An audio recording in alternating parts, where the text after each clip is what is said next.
Hey, it's Nick from True Crime Garage, and you're listening to this great show, so you obviously love true crime podcasts. Well, Stitcher's hosting True Crime Week, where they're showcasing the creepiest and most gruesome true crime podcasts, including ours. Download the Stitcher app and check out their curated homepage to find your next true crime podcast obsession. And don't forget, Stitcher's the only place to listen to our older archive episodes. And if you sign up for Stitcher Premium, you'll get access to our bonus episodes too. So go to StitcherPremium.com and sign up with the code GARAGE and go check out True Crime Week.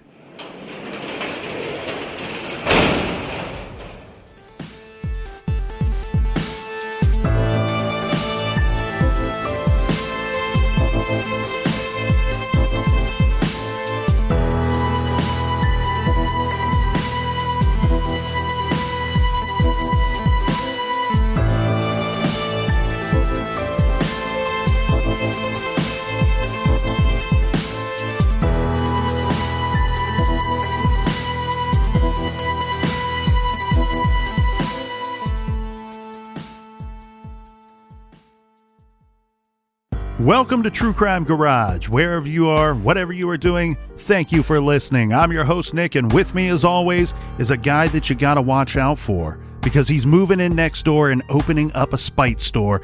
Here is the Captain. More like I'm moving into your mother's house. It's good to be seen and good to see you. Thanks for listening. Thanks for telling a friend.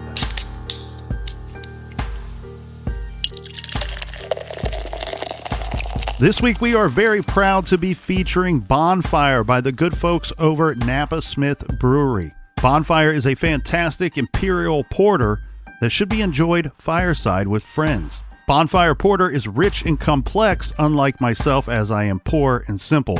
ABV 8%, garage grade 3 3/4 bottle caps out of 5.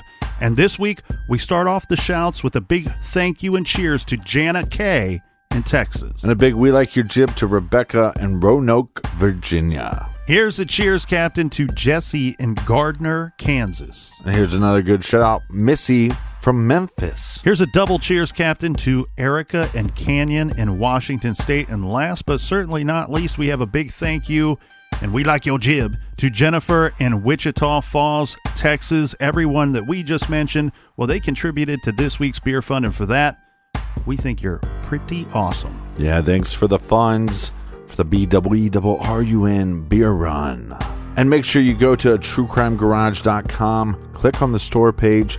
We got new stuff in stock, new shirts in stock, but we also have a pre-order going on right now for a hoodie. Hurry, hurry, they will sell out.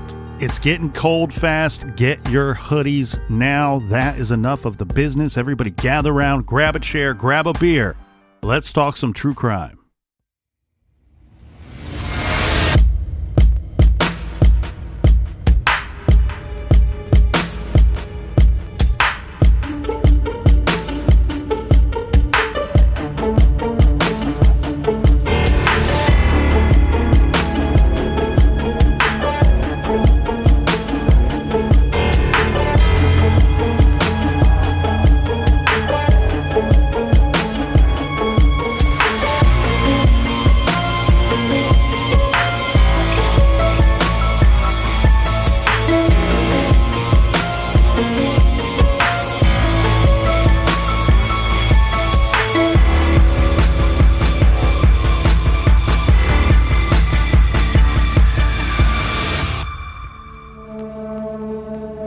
With over 500 episodes, the television show Unsolved Mysteries is a household name. The show first aired on the NBC network on January 20th, 1987. This show went on to cover hundreds of real-life unsolved mysteries over the course of the next 15 seasons. Many of us remember tuning in each week to see Robert Stack stepping out of the smoke, wearing a trench coat, and telling us about alien abductions, conspiracy theories, and ghost stories. This week's true crime story, like some of the others we have covered here in the garage, was featured on the show. Today, we explore a story that is so much more than a unsolved mystery. It is really a bundle of many small mysteries, all tied together with the unfortunate loss of a very loved man. This big mystery starts as just a simple question for a woman named Allison. And for her, that question was, where is my husband? He was supposed to be at home, working, but he was not.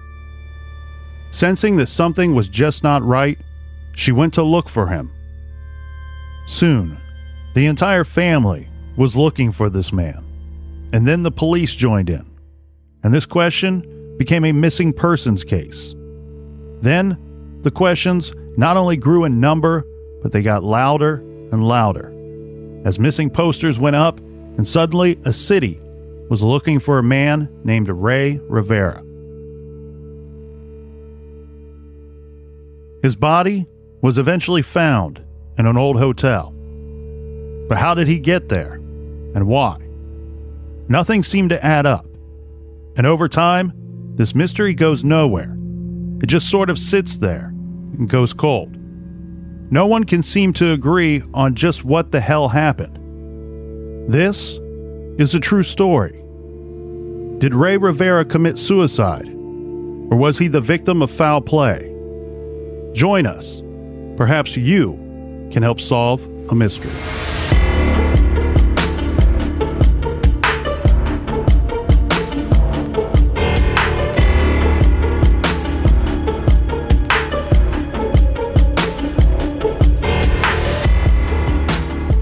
Rey Omar Rivera was born on June 10th, 1973 to Angel and Maria Rivera. Rey had an older brother named Angel and a sister, Elena. At the time of his disappearance, Rey was just 32 years old and recently worked as a finance writer and a video contractor. Now, many of you, from listening to today's trailer, already know what case we are talking about, and that is because when Unsolved Mysteries came out in July of this year on Netflix, one of the stories was titled Mystery on the Rooftop, and it was all about the mysterious death of 32-year-old Rey Rivera. Rey died in Baltimore, Maryland in May of 2006, but the how and the why are the unsolved mysteries here. Let's start off with some background information and some key events and dates leading up to Rey's disappearance and death. In 2004, Rey and his girlfriend Allison moved from California to Baltimore, Maryland. This is for the purpose of Rey taking a job working for his longtime friend from high school, Frank Porter Stansberry. Porter Stansberry is the founder of Stansberry and Associates, which operates under the larger company Agora Publishing. Rey is a writer, more specifically a screenplay writer. Rey was hired to be an editor for the financial newsletter that is called The Rebound Report. Sounds like they're describing my dating life. Now, Captain, I think that it's important to mention that Rey does not seem to have any real financial background. He has a writing background, and as said, it will be his job to be the editor of the financial investing newsletter called The Rebound Report. Well, it seems like this is a pretty big shift in his life and in his career. Yeah, the Rebound Report offers investment advice. Specifically, it tells you these one-time high-performing, high-valued stocks that have not been doing so well as of late, well, they are about to make a comeback. And here is why they're going to make a comeback. So it is time for you to buy these stocks while they are still low. Now, Allison says on Unsolved Mysteries that Rey took the job so he and Allison could get married. Some sources say it was to purchase a ring for her, but regardless, this move does not overly seem like a desirable one for Rey. Mm-hmm. But the job seems to me, Captain, like maybe some sort of sacrifice he's willing to make so that he and Allison could start their marriage life together off on the right foot. Yeah, anybody in the arts know that it's a struggle.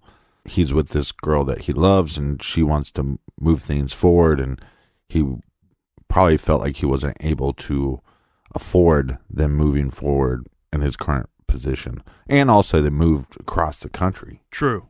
And I mean, as you're pointing out here, I mean, even Stephen King, one of the most successful authors of our lifetime, he started off as an English teacher because you need some kind of base, some kind of income to build your family life and your life around while you pursue your dreams. If not, you're just a starving artist. Mm-hmm. So likely what they want to do here, the goal I'm guessing, is to have a good financial foothold to start off their marriage. Plus, not only would this be steady income for Ray, the cost of living in Baltimore has got to be less than Los Angeles. Mm-hmm. So it makes all kinds of financial sense. And also he's getting this opportunity from one of his friends that is successful.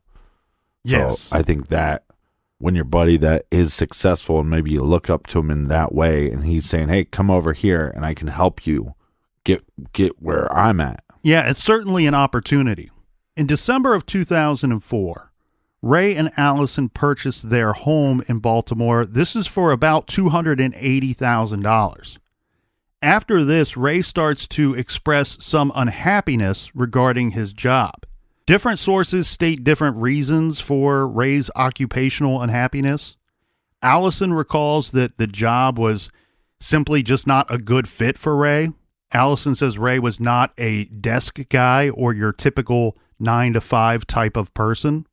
One thing that is so important to any relationship, be it marriage or otherwise, Ray and Allison had a set of shared goals, and their plan was not to stay in Baltimore forever. As said, Ray and Allison were both working hard to build a good little foundation, and a short-term and very realistic goal for them was to move back to California.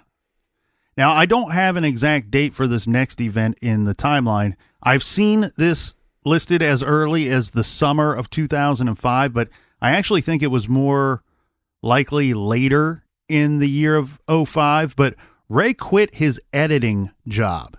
And according to everything I could find, that this was on good terms. So now done with the newsletter job, Ray started a video production company. He took out a $15,000 cash advance from Allison's credit card to buy equipment. Ray and his new startup gets some contract work producing videos for the Agora company. On Saturday, November 5th, 2005, the happy couple Ray and Allison get married in Isabela, Puerto Rico.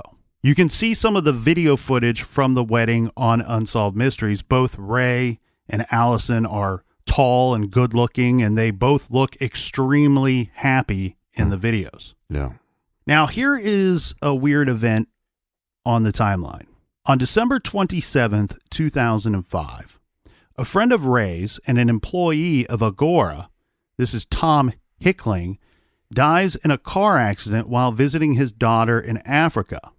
It is said that Ray was quite suspicious of this death. Don't you think that raises some kind of red flag if your husband or your partner, somebody at their work died? Now they're not in the United States, they're in a different country. Mm-hmm.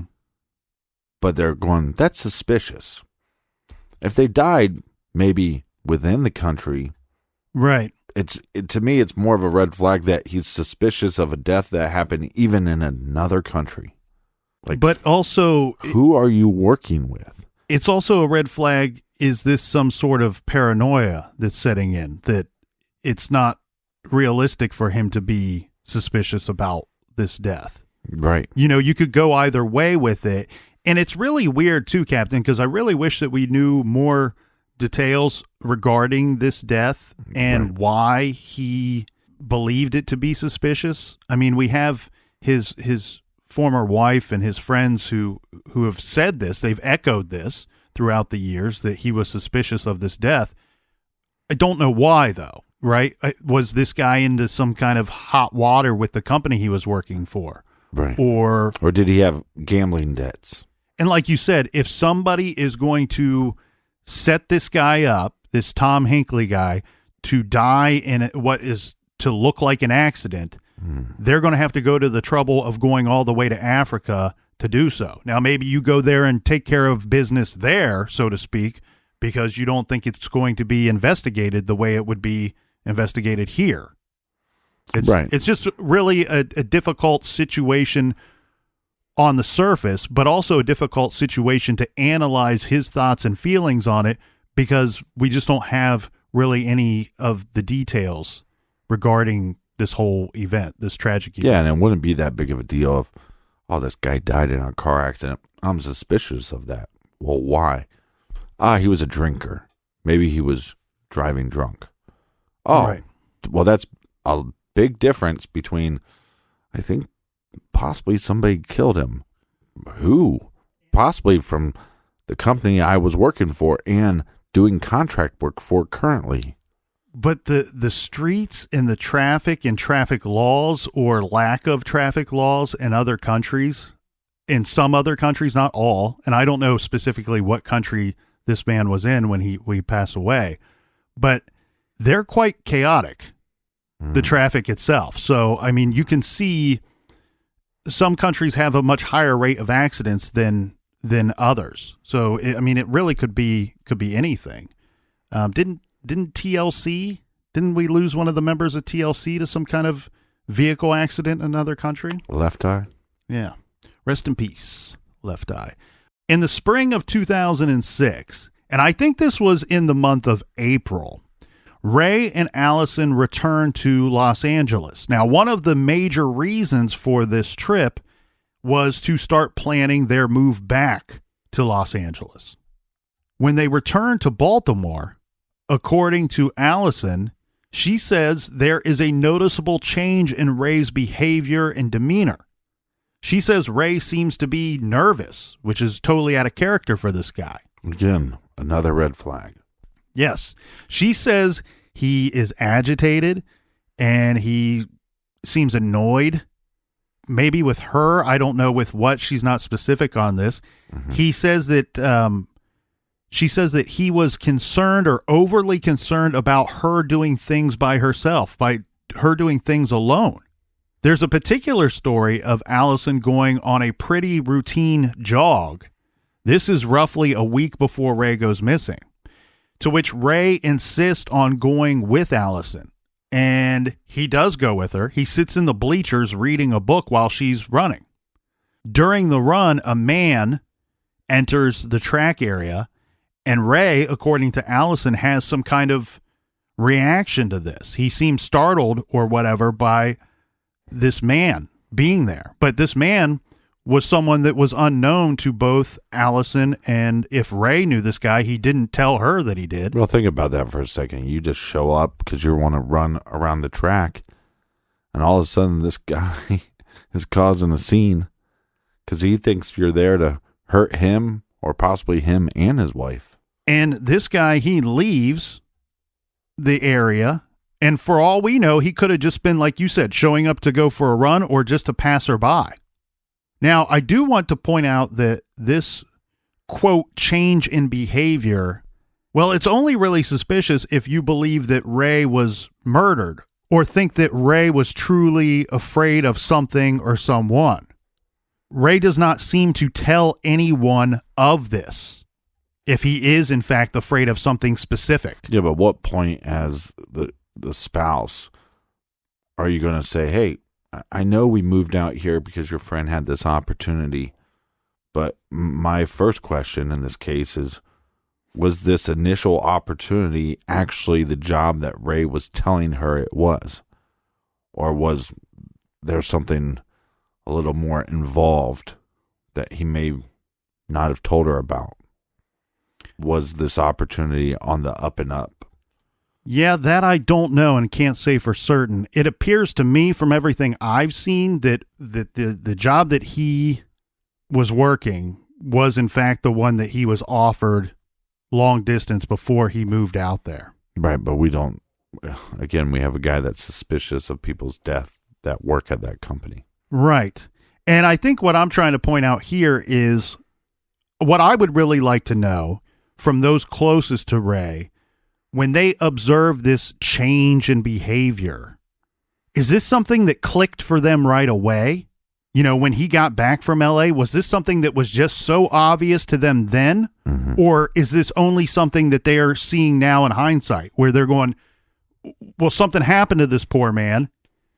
Now come to think of it, he was acting a little strange. Right. He was acting a little different. You know, it only is suspicious in itself if you think something horrible happened to that this guy was set up or killed. Right. The other thing that I want to point out here too, again, I'm going back to, let's say he is agitated. Let's say he is afraid of something, because that's what Allison says. But again, he doesn't say anything specific to anyone that we are aware of. He doesn't say, hey, this happened, and I'm afraid for my wife, I'm afraid for me because of A, B, and C.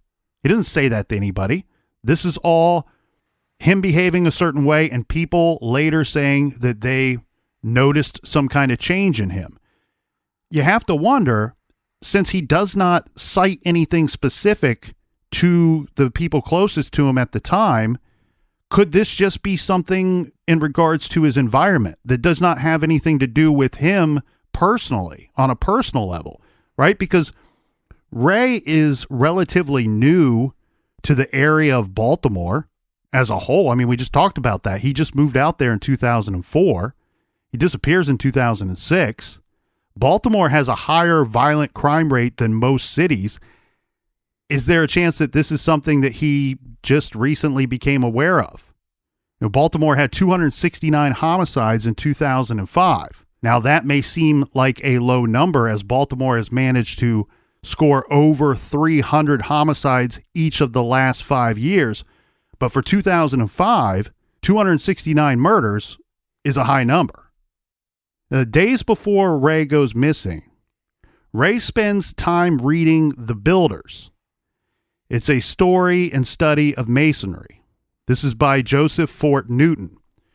There's a few different versions of this book. The one that I'm referencing here is from 1914. So it's a new release. On Sunday, May 14th, Rey and Allison go to church. This is a regular weekend activity for this young married couple. Allison overhears Rey leaving a voicemail for someone. There's a couple different versions of this story, Captain. Some say that he excused himself from the church service. The other report is that this was shortly after church was over.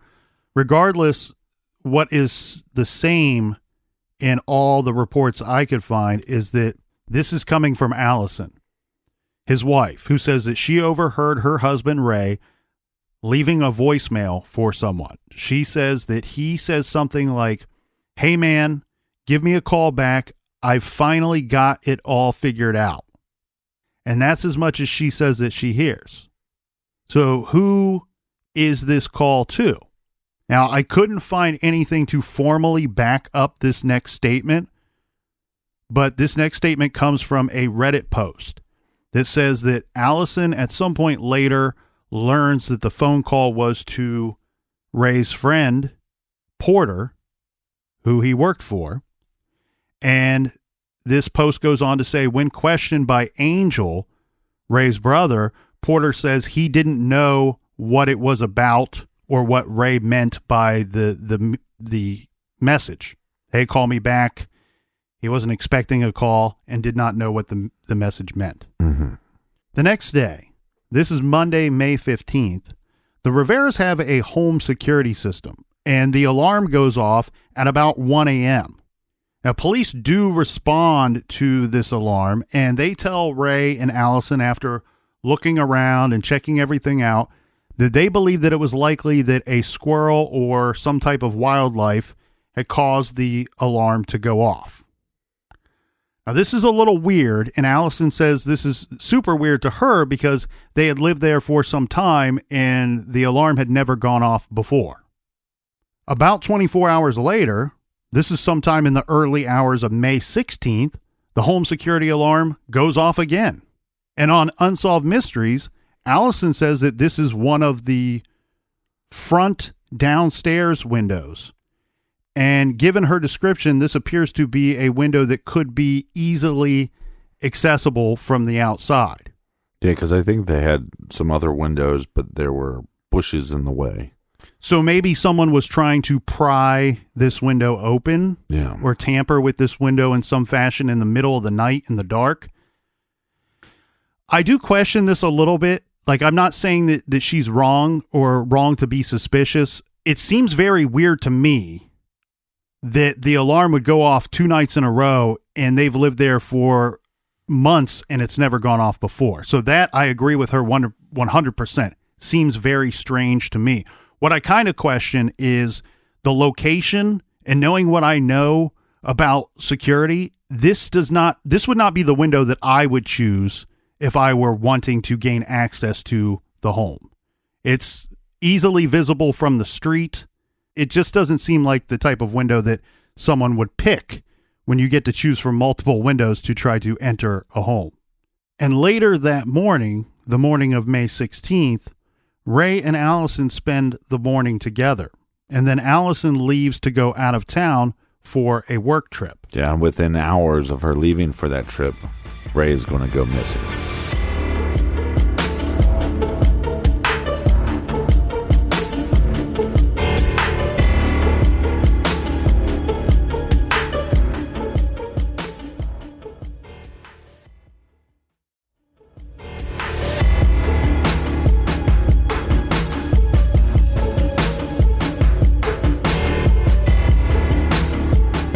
All right, we are back. Cheers, mates. Cheers to all. That morning, May 16th, Ray and Allison, they spent the morning together. Allison says that Ray made her breakfast. He carries her luggage out to the car. And again, Allison is leaving to go out of town for a work-related trip. She is going to Richmond, Virginia. Later that day, Ray talks to a Maryland Freemason member at the local Mason Lodge, talks to him about joining.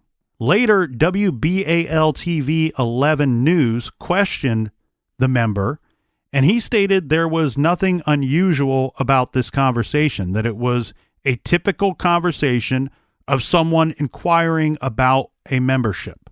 Now, note, sometime leading up to this, Ray purchased a book called Freemasons for Dummies at a local bookstore. Freemasons for Dummies is your key to the history, beliefs, and rituals of Freemasonry. Here is the book description. It says, fascinated by Freemasons? Freemasons for Dummies is the international best-selling introduction to the Masons, the oldest and largest secret society in the world. This balanced, eye-opening guide demystifies Freemasonry, explaining everything from its elaborate rituals and cryptic rites to its curious symbols and their meanings. Find out what goes on in a Masonic meeting. You'll understand the true purpose of Masonic secrecy and philosophy. Meet famous Masons throughout history and discover related organizations like the Knights Templar, the Scottish Rite, Order of the Eastern Star, and the Shriners. Explore the controversies and conspiracy theories that swirl around this organization at the center of Dan Brown's novel The Lost Symbol, and discover the changes coming to the craft. All right. But it's confusing to me that somebody that's planning to head back to California is going to try to enter this group in Baltimore. Yes, that's a good point. But it would be like... because they have chapters. Right. Yes. So essentially you could join in Baltimore and then relocate to California. That shouldn't be much of an issue. It's also, we don't have anybody to explain to us why he is carrying out these actions. Yeah, or if this was talked about months in advance. Or if this was just, oh, my wife's gone, I got some time to kill. Let me go ask about the Freemasons. Well, we have Allison who tells us that he was reading the book The Builders. So that's tied to the Freemasons. We know that he purchased this Freemasons for Dummies book at a local bookstore. I don't have a date on that. I've seen that it was the day that he went missing. I've also seen that it was the weekend before or a week before. Right.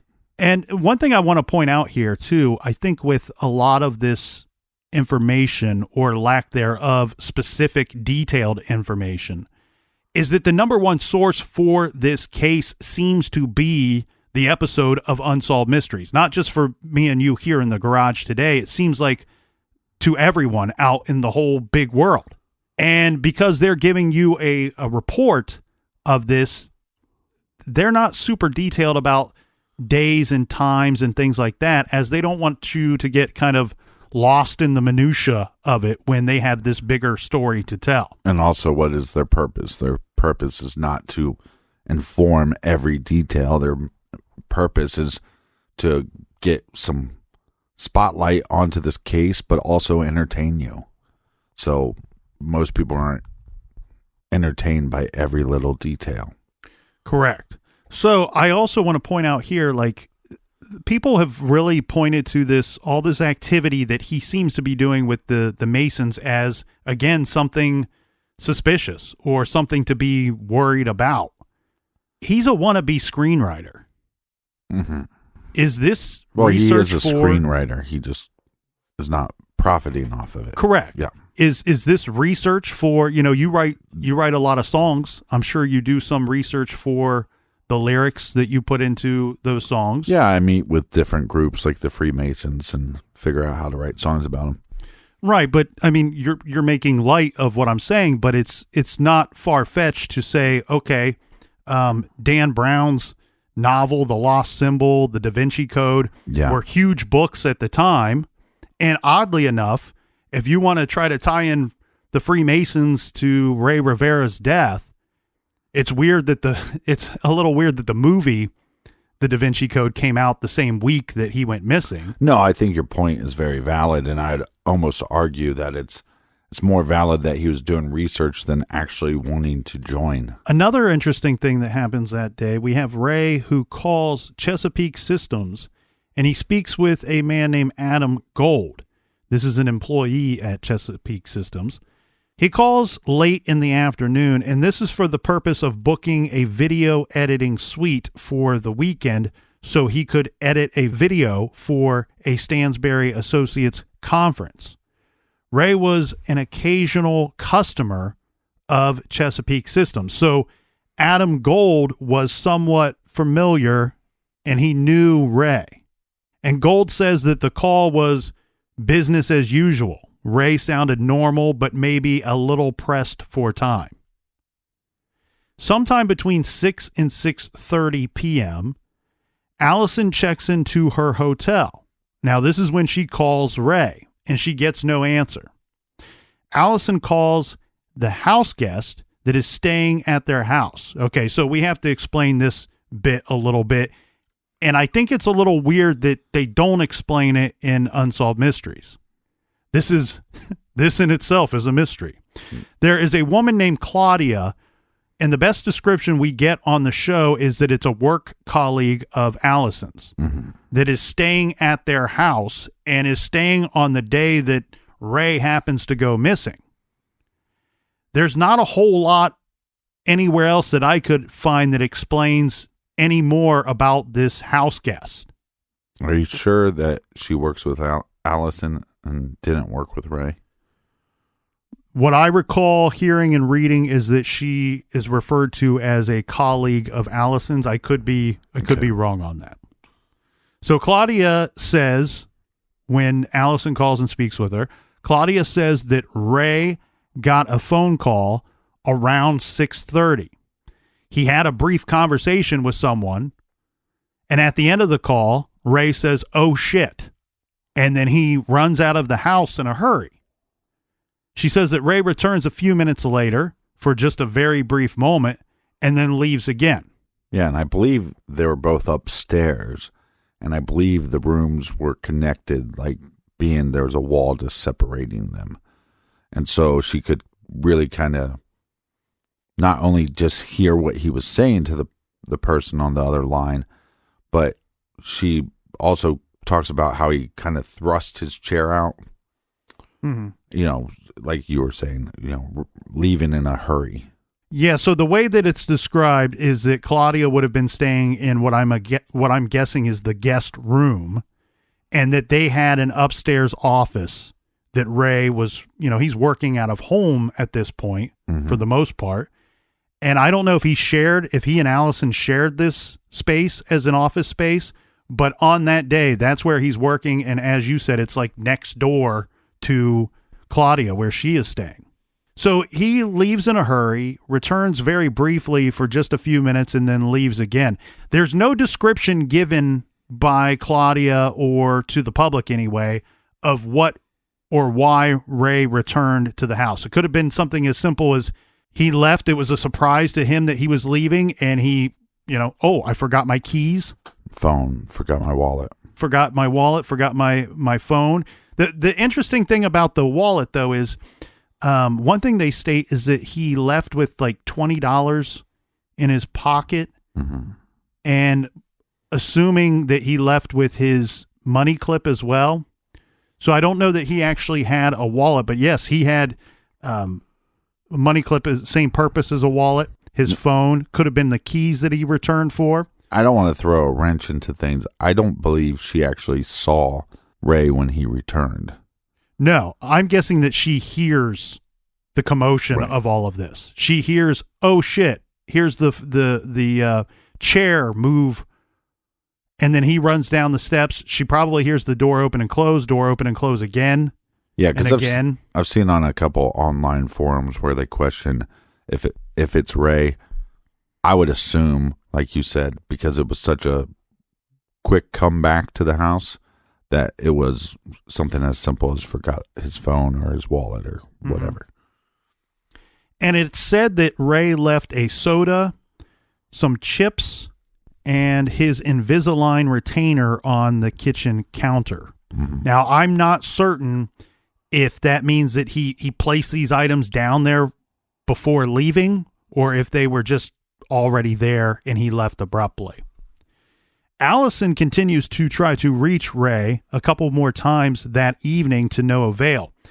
She does find Rey's unavailability strange, but she says that she knew that Rey was very busy with his video projects, and it sounds like he had a deadline coming up at some point.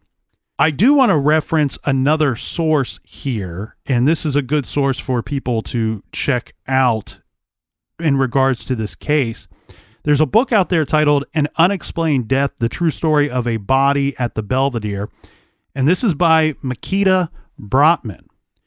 In her book, she writes that Rey had left a website up. When he leaves in this hurry, he's busy working at his computer, and whatever it's believed he was looking at was still up and running at a later point. Was it porno? Yes, it was porno. I'm just saying, it could be very embarrassing. Well, so the website that he left up was a website that gave the time of that day's sunrise and sunset. That's weird. Well, I can't say that he was looking up Baltimore specifically. I don't know if he, was looking in his city or another city. You can look up cities all around the world. On that day, just for reference, on that day in Baltimore, the sunrise is listed at 5:52 a.m. and the sunset was set for 8:14 p.m. Right. I do know that people, directors, people that make movies, like to film things. I don't know what it's called. There's a word for it, but there's like that magical hour of the day when you want to film things because of the way that it will look, especially the sky. That's actually a very good point. I didn't think about that. So knowing that is his business at the time, it might be something that is important to him, especially if he was planning a future project. Well, or not even that though, but it doesn't have to be that time period. It could simply be, I'm going to meet these people at whatever time. I want to see what the daylight's going to look like, because that's going to determine, do I need to bring this camera or that camera, or do I need to bring some lights with me? So that's definitely a tool that photographers and obviously filmmakers use. Another thing that's interesting, and this is just, it's one of those little tidbits where I found a statement, but I can't find anything to formally back it up, was that Rey, at some point within a short period of time before his disappearance, had inquired or spoke to somebody about filming something from the Belvedere Hotel, from the top of the Belvedere Hotel. There's no more detail that I could find on that, but then you go, okay, well, this is a major city. Does he want to get some footage from a top of a big building at night? Get the skyline, get the city all lit up. Very cinematic type stuff. So anybody's guess there, Captain. You should be a director. I'm going to throw a little wrench into that idea about him contacting the hotel, because we have no way of knowing how he did that, whether it was by phone or in person.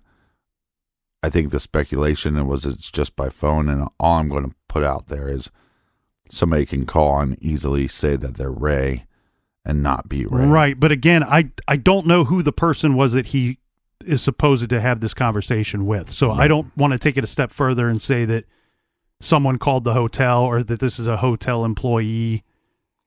That information is not there. This could have simply been a friend that he mentioned this to. Right. So that evening on the 16th, Rey was on the receiving end of a phone call that Claudia has to believe led him to running out of the house in a hurry. And the short of it is that Rey never returns. Police state that the last phone call received by Rey originated from Fells Point. Unsolved Mysteries says it came from a switchboard at Stansberry and Associates. From my general understanding of this, Captain, it's possible that this could be from both, meaning someone could have called into Stansberry and Associates and get redirected, or type in some type of extension and then get sent along to Rey's phone. Right. Later, Allison reviewed the phone bill from that day and is on record saying that there were only 4 calls that day, and all of them were from Rey's work. And that's about as far along as we get of a description of who could have been calling Rey, especially that last call before he runs out the door. May 17th at 5 a.m., Allison wakes up. She calls Claudia again, and unfortunately, Allison learns that Rey still has not returned. He's not come home, and it's now been overnight. Yeah. Claudia doesn't say, I heard him come in and then he left again. No, he never came back, according to the house guest. Allison then decides this might be some type of an emergency. Something really weird is going on. So she decides to leave her work trip early and head home. A frantic Allison returned home, and by this point, the house guest Claudia has left. She left sometime that morning. Allison is quoted as saying that Claudia, quote, had her own drama, end quote. Again, another thing that doesn't make a lot of sense. Yeah, it could be something. More details here, please. It could be something as simple as she just happened to be staying there that night, and she doesn't want her, her information out there. She doesn't want, She doesn't want to be involved. Well, I don't know that she doesn't want to be involved, but she probably has some kind of private life that she may not want every detail that was going on in her life at that time out there. Right. When somebody says she had her own drama, no, it doesn't. My imagination doesn't have to run too wild to go, well, maybe she and a significant other or somebody she's living with, or for whatever reason, she needed a place to stay that night. And I don't think that it was just because she happened to be working in town that night. Mm-hmm. Usually they don't refer to work as drama. And Allison's going out of town. So, well, when people are showing up dead from your work, that I would consider that drama. Rey's brother, Angel, he gets on a plane that same day, and then the search for Rey commenced. In the next couple of days, several other family members arrive in Baltimore to assist in the search. On Saturday, May 20th, this was the video editing session that Rey booked. So he's now been gone for a couple of days, and this appointment that he arranged on his own has come and passed, and we still don't have any Rey Rivera. 2 days later, on May 22nd, Rey's car is found mid-afternoon in a paid parking lot behind a building which is near the Belvedere Hotel. It's also near Stansberry and Associates. So it's not really out of the realm of possibility that you would find his vehicle there. It doesn't seem like an entirely strange place to find the vehicle. Right. It's in an area where I'm also curious, like, would this be an area where he's parked before for work in the past? They don't really go into detail about that. But what we do have is a parking ticket. You have to pay to park there. So they have a parking ticket that confirmed that the car had been there for 6 days. He's missing for 6 days. The vehicle's been there for 6 days. This car somehow got to this paid parking spot the same day that Rey went missing. According to the parking attendant, this man left work at 6 p.m. that day, the day that Rey went missing. Right. He says that the vehicle that's later identified as Rey Rivera's was not there when he left that day at 6 p.m. He said that he returned to work to monitor the lot the next day, May 17th at 7 a.m. He says when he arrives at 7 a.m. on the 17th, Rey's vehicle, was there at that time. But the 4 calls that he's getting, they might not be significant at all. He might have stopped writing for them, but he was still doing projects for that company. Correct. And there's any number of reasons why those calls could have come in and had nothing to do with him going missing or later his death. Mm-hmm.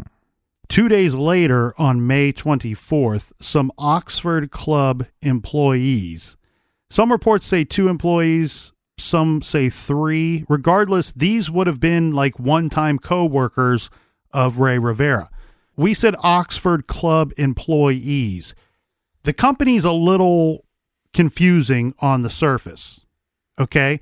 He being Rey, worked for Stansberry and Associates, worked for Porter Stansberry. Stansberry and Associates is under the parent company of Agora. Same with this Oxford Club. They're under the parent company of Agora. And where it gets more confusing about the calls coming into Rey's phone that day, they necessarily do not have to be from Stansberry and Associates. It could have been any of the companies that fall under Agora. And a lot of these share office space or have buildings together, or their businesses are located on different floors of the same building, all in this same area of Baltimore, this same little intersection, really. So these 3 employees, one-time co-workers of Rey Rivera, on May 24th, they're out and about, and they're looking for Rey, or at least looking for clues about Rey's whereabouts in the area of the Belvedere Hotel. Keep in mind, this is not like they went way out of their way to do this. This is right by their work. The 3 employees go to search a parking garage that's located right by the Belvedere Hotel. While on the top level of the parking garage, one of them looks over at the roof below them and sees a hole in the roof. They also spot what they believe to be flip-flops, a phone, and eyeglasses. They immediately call law enforcement, and detectives go to the Belvedere. Rey's body is found lying face up, wedged against a wall in an unused portion of the Belvedere. Yeah, isn't it just used for maybe special events or something? It could be. It's a little unclear to me because I've seen it referred to as a conference room, as a banquet hall. I've also, at one point, the guy on Unsolved Mysteries, who eventually becomes the property manager over the Belvedere, refers to it as the, what does he call it? Like the old racquetball court or the old tennis. He calls it something that seems strange, but it may have been that at one time and then repurposed for something else later. Mm-hmm. Regardless, this is not an area that people frequently go into. It's a locked door, a locked space that you have to believe has been unused from the time that Ray went missing until they find his body, his lifeless body there, lying face up against the wall. And it appears he came through the roof, that hole that we just talked about, which created a 40-inch diameter hole in the roof. Yeah, and it seems like a lot of layers that you need to go through a roof. Yeah, he's not a small man. No. He's listed at what, 6'4", 6'5", and about 250 pounds? Yeah, and if he jumped from the hotel, one would assume that he could go through the roof. Yeah, depending on what height he fell from or jumped from or was pushed from. I mean, that's where you start getting into, well, why did this happen and how did it happen? Yeah, it's crazy. Now, all three of those employees that we mentioned that were involved in actually helping to find Ray, they were sent off to the police station. And of course, they gave statements at that time. According to Allison and a retired detective, a now retired detective, still active at the time, and some others, they all say that shortly after Ray's body is found, that Porter Stansberry, Ray's longtime friend, he becomes uncooperative. Where before, when Ray was simply missing, that he was cooperating and he was involved in the search for Ray. Right. He even offered up a $1,000 reward for information leading to his missing friend. But they say, as soon as the body was found, magically now, this guy doesn't seem to want to be involved in any of the discussions into what could have happened to Ray. Yeah, which is very suspicious that I'm offering money if you can find him. It's almost like in the way in which he finds him, that lets Porter know something.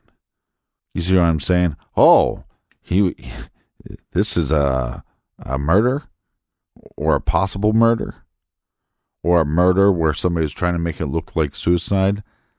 I know who did this. I know who's capable of this. I know what circle that these individuals are running around in because this is my business. And so these guys that did this to Ray are capable of doing this to me. So I need to not be involved and I need to keep my mouth shut or I could be next. That's interesting that you say that. And I like that you say that because I've always found, look, many people are suspicious of Porter and his behavior and what is his involvement in this whole mess. Mm-hmm.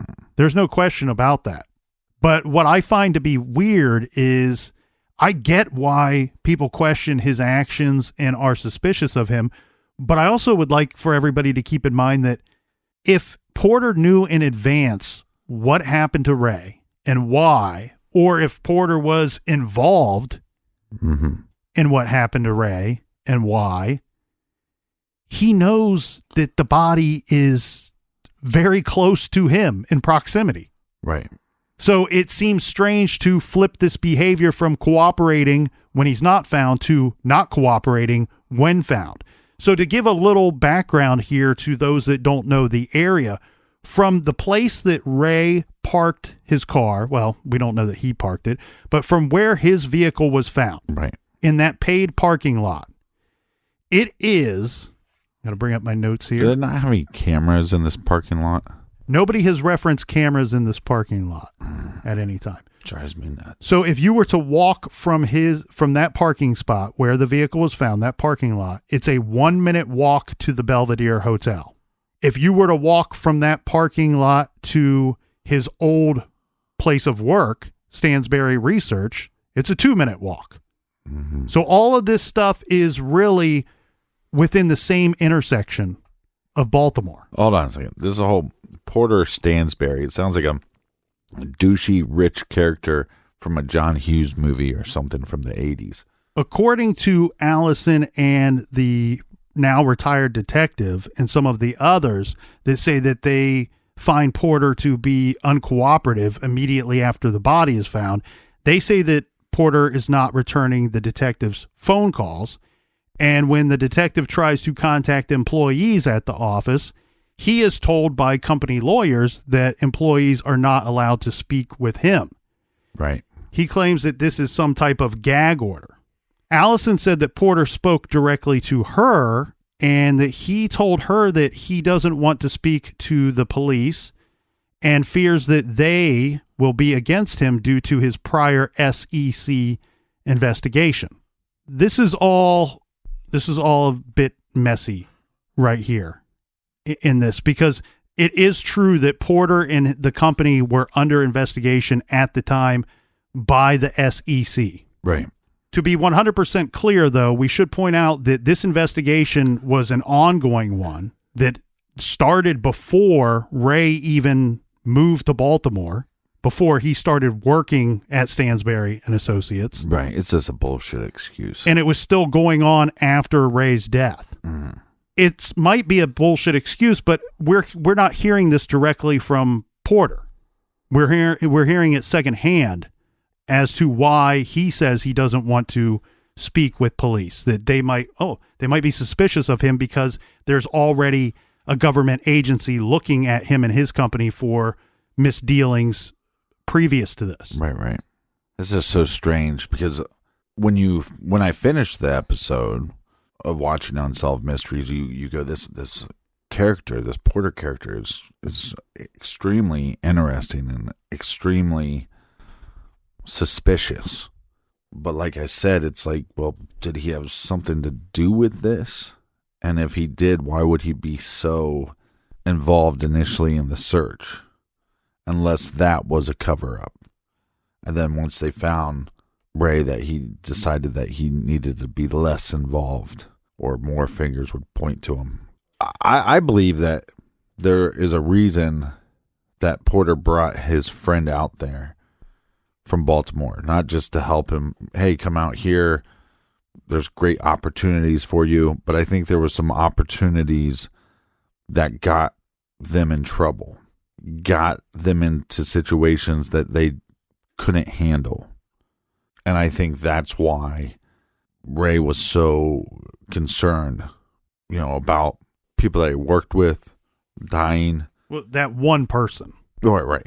To say people makes it sound like they're dropping like flies over at Stansberry and Associates. Old Stansberry and Associates, they're dropping like, that's their motto. And again, we're dropping like flies. We have zero information on that car accident other than this man died in Africa. That's a whole freaking continent. Like we don't even have a statement that narrows it down to a specific country. Right.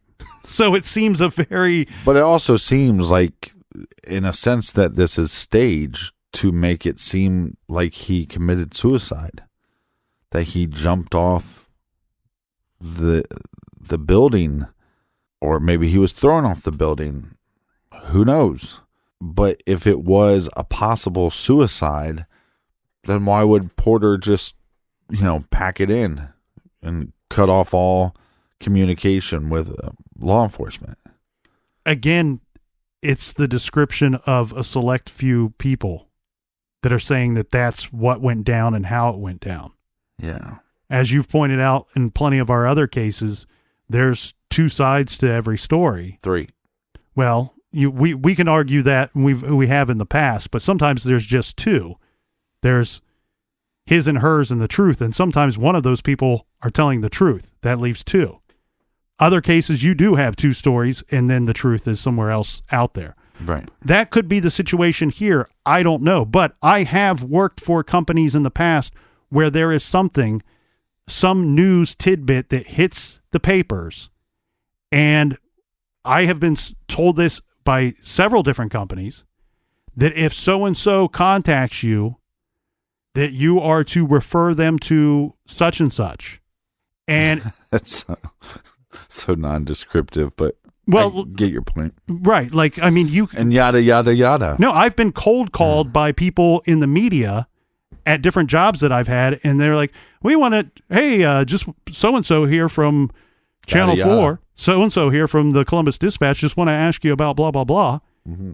And you're not supposed to speak to that because they've hired and paid someone to give the official statement of the company. And people can look into that and look at it with a a cross eye or whatever and say that this is suspicious behavior, but it happens everywhere all the time, which doesn't necessarily mean that it is suspicious. I think we should also direct something to, or dive into something too, in regards to the Belvedere Hotel, because people that do not know this case might be a little confused by the term hotel. The Belvedere at one point was a hotel in Maryland, and it was built in 1902 and 1903. It's probably a historic landmark in Baltimore by this time. But in 1991, it was converted into condominiums. So some of the building remains open to the public, from my understanding, but the majority of the building is now privately owned by these homeowners. Yeah. Last week's case was strange, and this one is already very strange, and we have so much more to go. Well, and this starts off as a missing persons case, and eventually his body is found. But again, it is the how and why he got there. Yeah, like he was just shot out of the sky through that roof into that room.